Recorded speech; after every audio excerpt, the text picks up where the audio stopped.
Este video trata de la rentabilidad de las empresas. Desde el enfoque económico, más precisamente, de lo que nos vamos a ocupar es del rol que le cabe a los mercados en la determinación de la rentabilidad de las empresas. Podemos empezar por preguntarnos cuáles son los determinantes de los beneficios de las empresas. ¿Qué hace de alguna manera que algunas empresas tengan más beneficios que otras? Que los beneficios de algunas empresas sean crecientes en el tiempo, mientras que las de otras de la misma industria no lo sean. Son los sectores industriales en los cuales compiten, son las decisiones que se toman hacia adentro de las empresas, es decir, ¿qué hace a la rentabilidad de las empresas en general?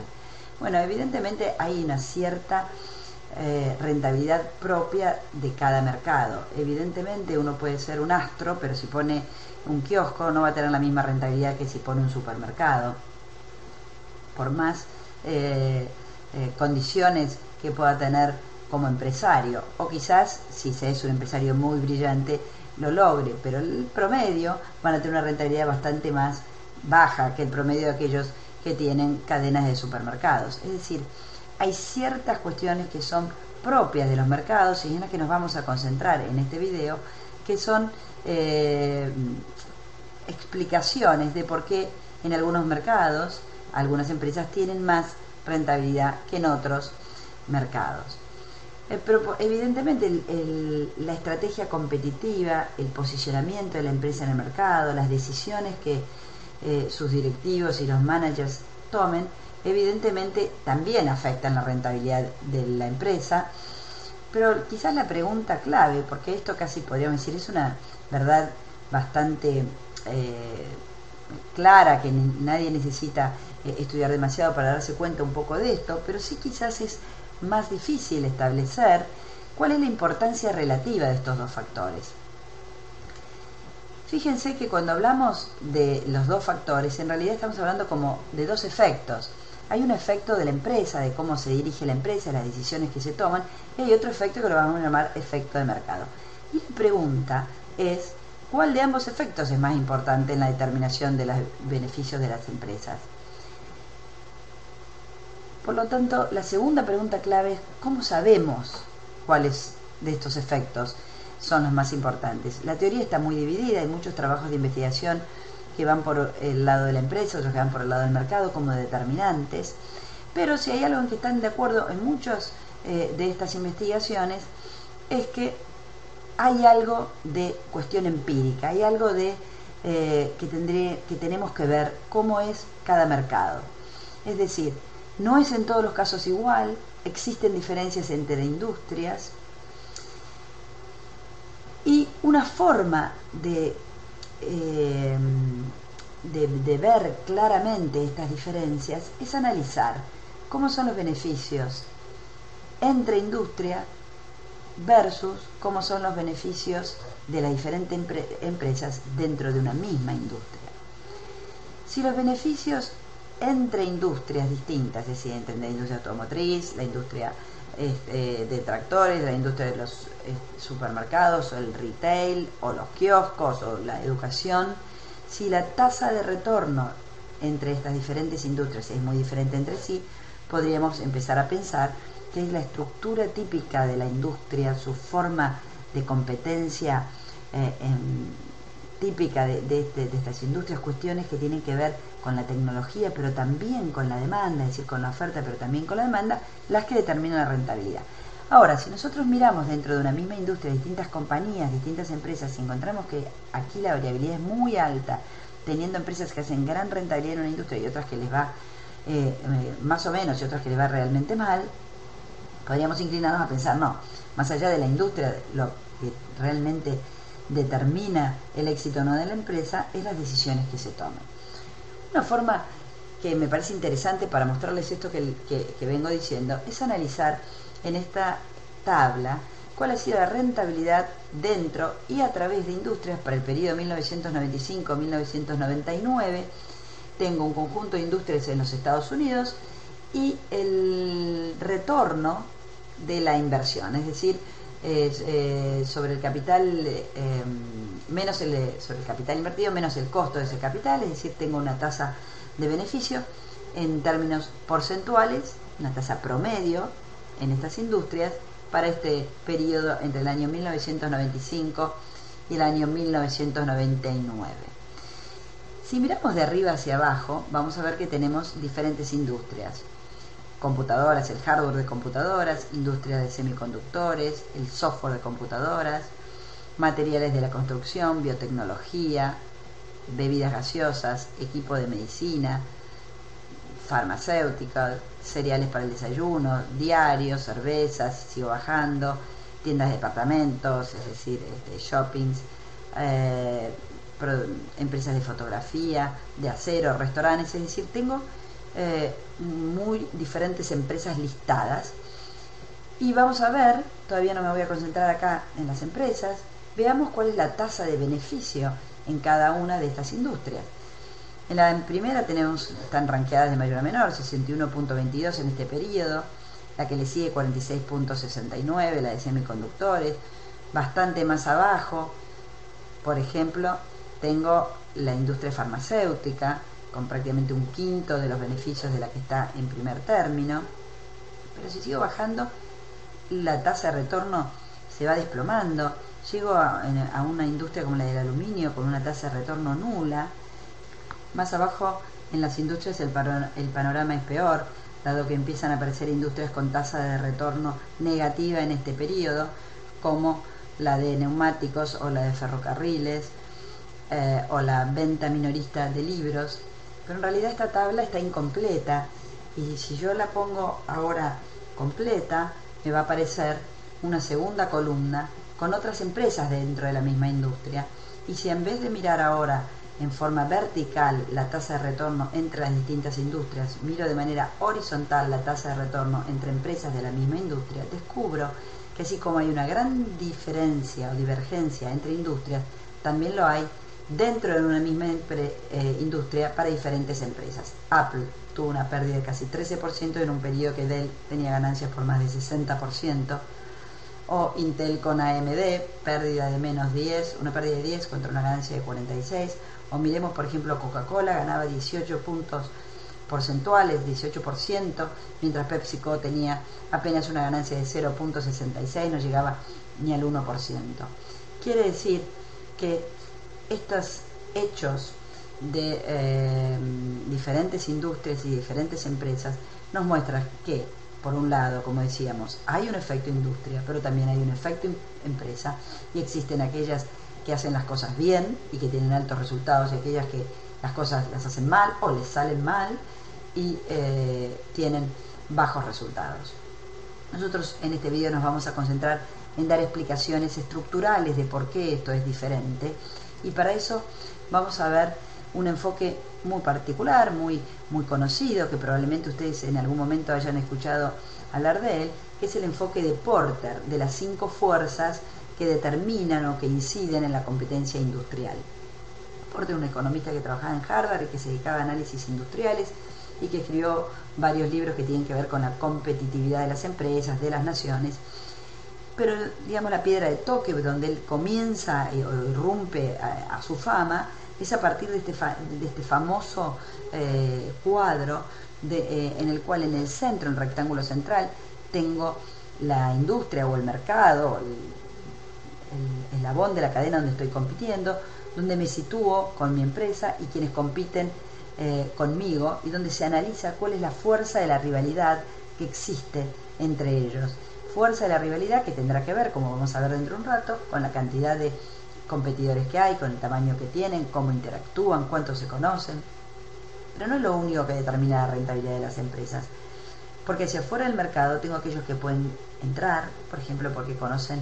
el proceso productivo y son competidores potenciales y constituyen una amenaza a la rentabilidad, dado que cuando entren va a haber más oferentes, esto va a desplazar la curva de oferta y probablemente los precios vayan a bajar. Pero también hay una amenaza hacia los laterales del mercado por aquellos productos que son sustitutivos en la mente del consumidor. Esto no es igual para todos los mercados. Hay productos que tienen muy bajos sustitutos, pensemos en la industria farmacéutica, mientras que hay otros productos que tienen muchísimos sustitutos, como podemos pensar, por ejemplo, en el mercado de la alimentación. Una persona que le gusta comer chocolate, puede comer chocolate en un helado y va a comprar en el mercado de los helados, pero también puede comprar chocolate en un alfajor, o en una torta, o en unas galletitas, o hacerse su propio postre y comprar las barras de chocolate. Es decir, que hay muchos productos sustitutivos en la mente del consumidor que le brindan ese sabor que está buscando y lo puede encontrar encarnado, podríamos decir, en distintos tipos de productos que van a ser sustitutivos en la mente del consumidor con mayor o menor grado. Completando el esquema de las 5 fuerzas de Porter, tenemos a los extremos hacia arriba en la cadena de valor y hacia abajo el poder de negociación de los proveedores y el poder de negociación de los compradores. Es claro que cuanto más poder de negociación tengan quienes nos proveen de insumos, de factores, de mano de obra, de insumos intermedios, y cuanto más poder de negociación tengan quienes nos compran los productos, menor va a ser nuestra capacidad de distanciar los costos de los precios. Vamos a comprar a precios menos baratos de lo que podría ser y vamos a estar vendiendo a precios más bajos de lo que podría ser en otro caso. Entonces, finalizando la composición de las 5 fuerzas de Porter, lo que podemos ver es que de alguna manera todos estos elementos confluyen a determinar o de alguna manera a poner un rango a las posibilidades de rentabilidad de las industrias o de los diferentes mercados. Lo que vamos a ver ahora es más en detalle cada uno de estos 5 rectángulos, cada uno de estos factores, cuáles son los elementos que van dándole forma a cada uno de estos determinantes globales. Permíteme mostrarles un poco los componentes y hacer un poco un análisis más profundo de las 5 fuerzas de Porter. Lo que vamos a ver acá es aquellos 5 rectángulos que vimos en una diapo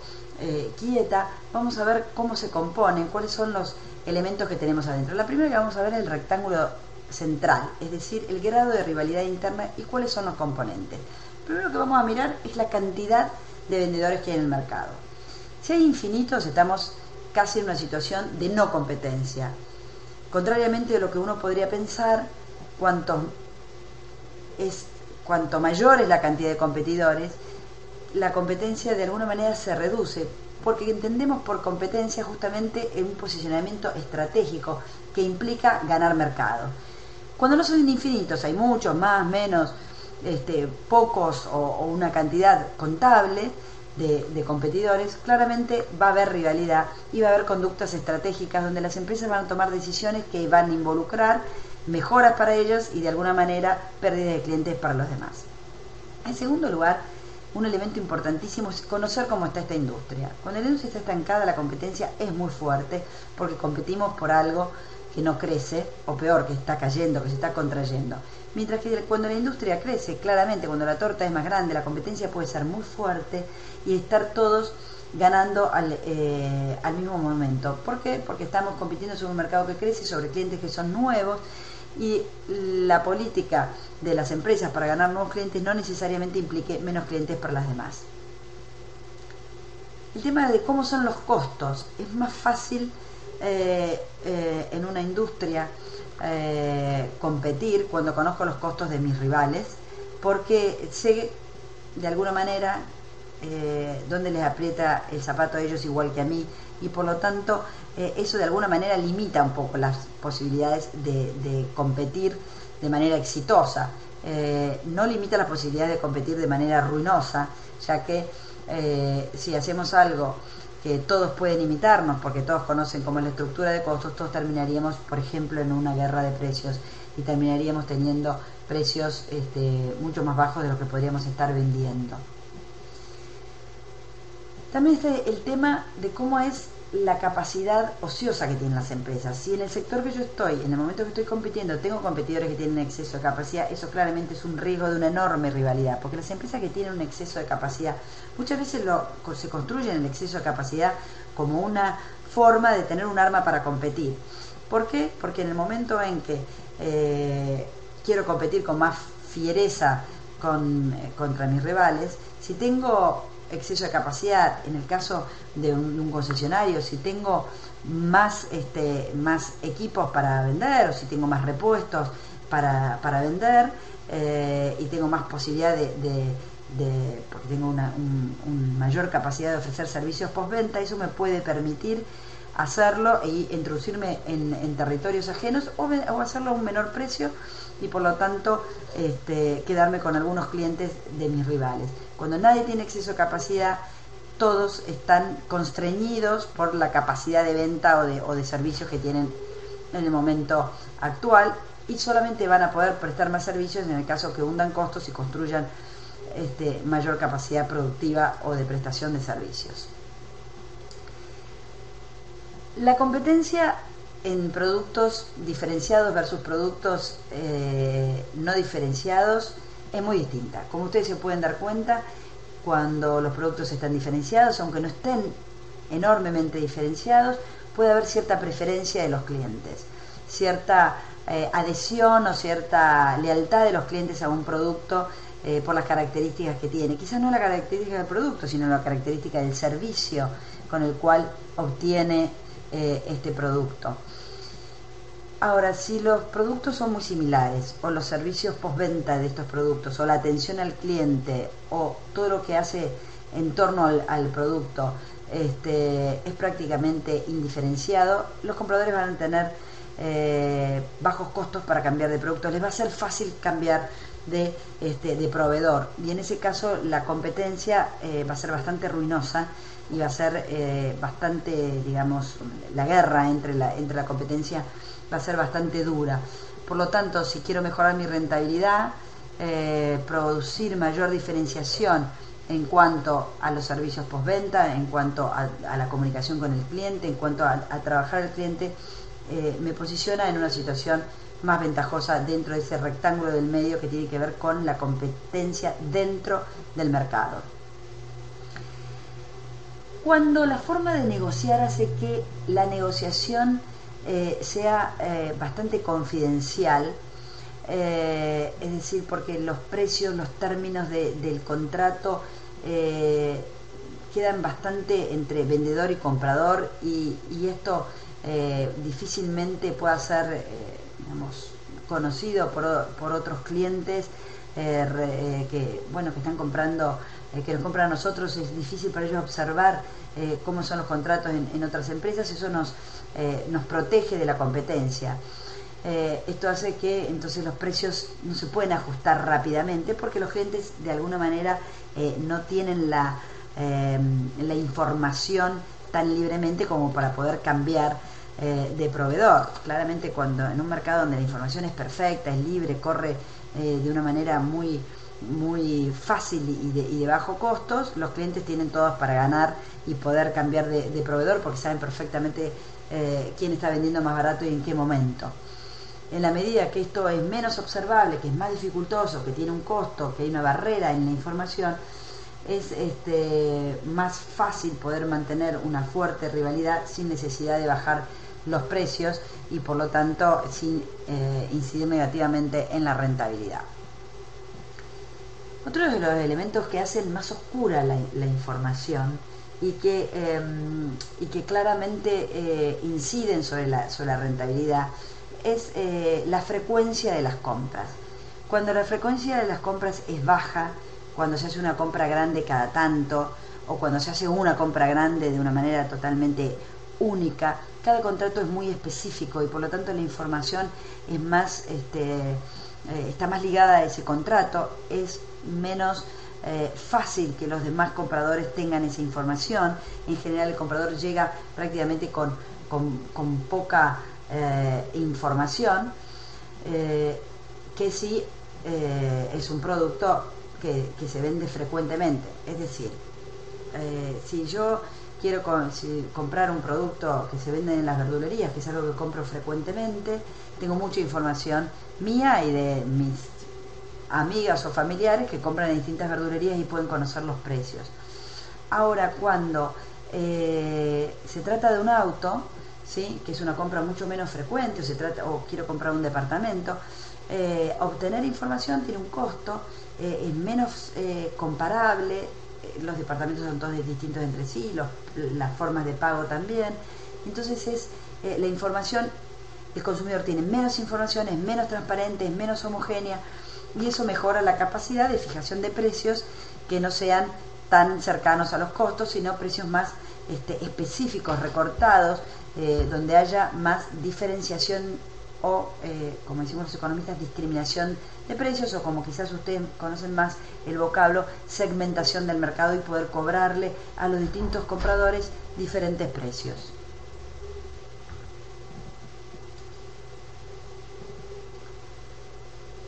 Si la industria no tiene ningún tipo de práctica que facilite el compartir información entre los oferentes, o no tiene historia de cooperación en la fijación de precios, esto para los consumidores es muy bueno, porque entonces van a tener precios más bajos, pero para las empresas es menos conveniente, porque van a competir muy fuerte entre ellas. Cuando hay pocos oferentes, los productos son relativamente homogéneos, y hay pocos sustitutivos, es decir, cuando estoy en una situación más parecida a un oligopolio, hay barreras de entrada, es bastante corriente que las empresas dentro de una industria intenten de alguna manera, si no acordar precios, pero por lo menos no entrar en guerras abiertas de precios. Cuando las empresas de una industria tienen una larga historia dentro de la industria, de muchos años dentro del mismo sector, suele suceder que de una forma más, explícita o menos explícita, las empresas, aprenden de su historia y aprenden de alguna manera a no competir ferozmente a través de los precios, o a través de prácticas que puedan erosionar mucho la rentabilidad de todas. Ahora, cuando la industria es muy nueva, no tiene ningún instrumento de reunión de quienes forman parte de esta industria, no tiene forma tiene una corta historia, los competidores se miran con recelo, no se conocen, entonces la competencia va a ser mucho más fuerte y la rentabilidad va a ser muchísimo menor de lo que podría ser. Y por último, dentro de este rectángulo central, cuando hay fuertes barreras a la salida, cuando el abandonar una industria es complejo por distintos tipos de razones, porque se tiene un sindicato fuerte que se opone, cuando la industria crea mucho empleo, y para el gobierno entonces que la empresa deje el mercado es una complicación y se va a oponer fuertemente a que salga, o porque pertenece a una importante corporación que no quiere dejar el mercado porque tiene un efecto negativo en lo reputacional. Cuando hay fuertes barreras a la salida, las empresas permanecen en el mercado más tiempo de lo que sería necesario, y esto también hunde la rentabilidad porque hay más competidores de lo que naturalmente debiera haber en el mercado. Si además la elasticidad precio de la demanda en la industria, es decir, este concepto que tiene que ver con la sensibilidad al precio de los clientes, es grande, quiere decir que una pequeña diferencia de precio modifica mucho las decisiones de compra. La rentabilidad en este caso va a ser mucho más baja, porque cualquier modificación hacia arriba del precio va a producir una pérdida grande de ventas, y por lo tanto el ingreso total, en vez de aumentar por un aumento de precios, va a terminar siendo más bajo. Cuando la elasticidad de precio o la sensibilidad al precio es baja, en ese caso lo que vamos a tener es que una suba de precio no va a afectar de la misma manera a la cantidad demandada ni a los clientes, y esto va a tener como una repercusión positiva en los ingresos y por lo tanto en la rentabilidad. Pasemos al segundo elemento, que ahora nos saca del rectángulo central y nos pasa a un rectángulo de los de afuera. ¿Cómo es la entrada al mercado? Bueno, la entrada al mercado tiene que ver con si es fácil entrar a producir y competir en ese mercado o es difícil. Y cuando digo fácil y difícil, hablo de cuáles son los costos que la empresa que está fuera del mercado tiene que afrontar, que las que ya están no lo tienen que afrontar. Cuando hay costos importantes que afrontar para las empresas que tienen que entrar, hablamos de que hay barreras altas. ¿Cuándo existen barreras altas? Bueno, muchas veces por la propia tecnología del mercado, y otras porque las propias empresas que conforman el mercado crean barreras estratégicas para impedir la entrada de nuevas empresas. Cuando la producción implica grandes economías de escala, cuando la escala mínima eficiente para tener costos bajos es grande en relación al tamaño del mercado, eso es una barrera tecnológica natural. Porque si para ser eficiente en costos tenés que entrar con una escala grande de producción, eso va a introducir una cantidad importante de producto en el mercado y eso solo va a bajar el precio del mercado. Y si no entras con esa estructura grande, entras con una estructura más chica, tus costos van a ser mucho más grandes porque no vas a estar aprovechando esas economías de escala, esa baja de costos por tener una escala más grande. Y en ese caso, en cualquiera de esos dos casos, ¿sí?, la empresa que quisiera entrar va a decidir no entrar, se va a encontrar con una barrera, porque si entra con una escala igual de grande de las que están, los precios van a bajar y por lo tanto la rentabilidad post entrada va a ser mucho más baja que la rentabilidad que esperaba obtener. Y si entra con una escala más chica de las que están, bueno, va a terminar teniendo mucho menor rentabilidad y no le va a convenir entrar. Entonces, aquí tengo una barrera tecnológica que en algunos mercados existe y que habrá que ver si existen realmente ganancias de costos, es decir, rebajas de costos por tener una estructura productiva o de ventas mayor. El segundo elemento que hace, y que ya no es una cuestión tecnológica, es la protección gubernamental. Hay sectores que están protegidos por los gobiernos. Pensemos, por ejemplo, en Argentina, cuando se protegieron después de la privatización la industria de la telefonía básica, donde se repartió el mercado entre el norte y el sur del país, y en un lado tenía Telecom y en el otro lado tenía Telefónica, y nadie podía entrar durante 7 años en el mercado de la otra empresa. Hay sectores que tienen protección gubernamental y esto impide la entrada y por supuesto refuerza claramente la rentabilidad de las empresas que están protegidas por estas licencias o por estas protecciones gubernamentales. Siguiendo un poco con estas barreras, aquí hay una cuestión que ya viene más por el lado de cómo es la demanda, ¿no? Hay mercados donde la reputación y la lealtad a la marca es muy importante, y en ese caso, cuando una empresa quiere entrar al mercado, tiene que construir esa reputación, tiene que hacerse un lugar en la mente del consumidor, y esto implica una inversión importante. Las que ya están, ya lo han construido. Entonces, en sus costos, esta reputación no pesa de la misma manera que en las que la tienen que crear, y en ese caso las que entran al mercado y tienen que crear reputación tienen costos mucho más altos que las que ya están, y esto claramente las puede mantener fuera y lejos del mercado. También puede haber algún input clave, es decir, si yo quiero entrar a producir en Argentina aluminio, necesito importar o tener alúmina, y en un momento en Argentina eso solamente lo podía hacer Aluar, tenía ese input clave por una protección gubernamental. Puede ser un know-how que necesite, que esté patentado y no lo puedo tener, la materia prima o la distribución y la ubicación. Esto es muy claro en el retail, donde quizás las empresas que ya están en el mercado tienen las mejores localizaciones y por lo tanto no es rentable entrar en una localización diferente, y esto también constituye una barrera a la entrada. Un elemento también que afecta a los costos es la curva de experiencia. Los economistas hablamos de ahorros de costos por producción acumulada o por aprendizaje. Hay industrias en donde haber acumulado determinada cantidad de producto produce una expertise, un aprendizaje que baja mucho los costos. Es común o conocido este ejemplo de los chips de computadoras, que se sabe que luego de haber producido 1 millón,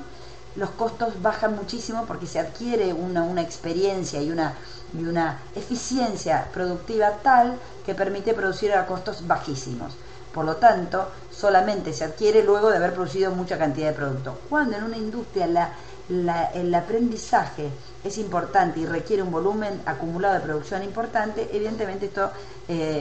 las que están y las que están hace tiempo ya tienen estos costos bajos debido al aprendizaje que han hecho, y las que quieren entrar no lo tienen y significa un costo alto. O las externalidades de red, cuando las empresas que están en el mercado disfrutan de ahorro de costos por la red de distribución que tiene, por la red de empresas que pertenecen o de sucursales que pertenecen a una misma red, o porque han creado un sistema de distribución del cual depende un servicio o depende la entrega del producto. En ese caso también esto es claramente una barrera a la entrada, porque la empresa que quiere entrar a producir debe construir esa red, y construir una red es muy caro y duplica la red existente, y por lo tanto en ese caso no es viable entrar. ejemplo típico es el de las operadoras de cable. Cuando hay una empresa que cablea una ciudad, no tiene sentido tener otra empresa, porque en este caso volver a cablear una ciudad eleva los costos de una manera absolutamente ineficiente y totalmente incompetitiva. Si esta palabra incompetitiva existe, que no creo. Bueno, dijimos que también hay barreras estratégicas, es decir, que las empresas que están en el mercado las construyen para impedir que otras entren. Una de ellas es la fama que se hace en las empresas que están en un mercado, o alguna de ellas, de ser feroces competidores si alguien quiere entrar. Es decir, hay mercados donde las empresas, aunque podrían entrar, no entran porque saben que la empresa que está instalada en el mercado les va a hacer una feroz guerra de precios si quieren entrar en el mercado. Esa reputación de competidor fuerte no viene solamente por un anuncio o por hacerse el malo, sino que tiene que haber hundido costos las empresas que está instalada para poder hacer creíble esta amenaza. En general lo que se cree es que para que la amenaza sea creíble es necesario, o lo que se considera, no se cree, sino lo que la teoría dice, es que para que esta amenaza sea creíble es necesario que la empresa tenga, que haya creado capacidad ociosa y por lo tanto pueda amenazar con que va a largar al mercado una cantidad importante de productos o de servicios, con lo cual el precio durante un tiempo va a ser sumamente bajo y le va a quitar toda posibilidad de rentabilidad a la empresa que entró, y lo que va a lograr es que la empresa que entró pierda plata durante suficiente cantidad de tiempo como para que decida irse.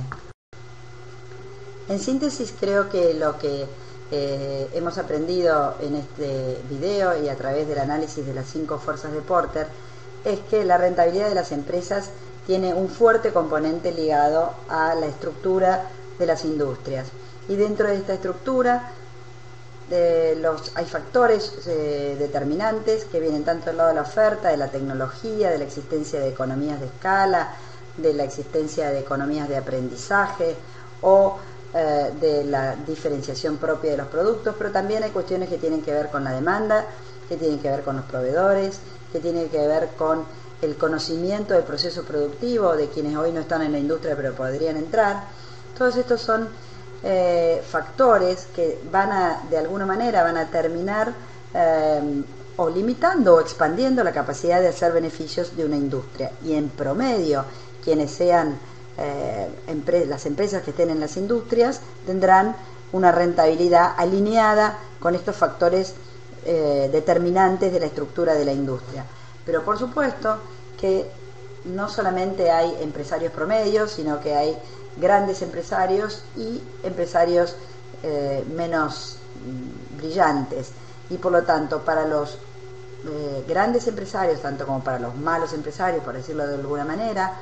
quizás va a ser más importante las decisiones que tomen, pero para aquellos empresarios que están más en el promedio, la estructura de las fuerzas de la competencia, de la rivalidad interna, de la rivalidad potencial, de las barreras a la entrada y del poder de negociación hacia abajo y hacia arriba de la cadena van a ser fuertes determinantes de la rentabilidad que pueden obtener. Bueno, con esto finalizamos. Estoy seguro de que este video les va a servir para entender mejor cómo funciona la industria en que ustedes están, para tomar mejores decisiones, y que seguro al conservarlo y poder volver a mirarlo van a poder obtener mayor riqueza del análisis de estas 5 fuerzas de Porter, que no dudo que les va a servir para tomar mejores decisiones al conocer mejor su industria y mejorar la performance que ustedes tienen hoy en día.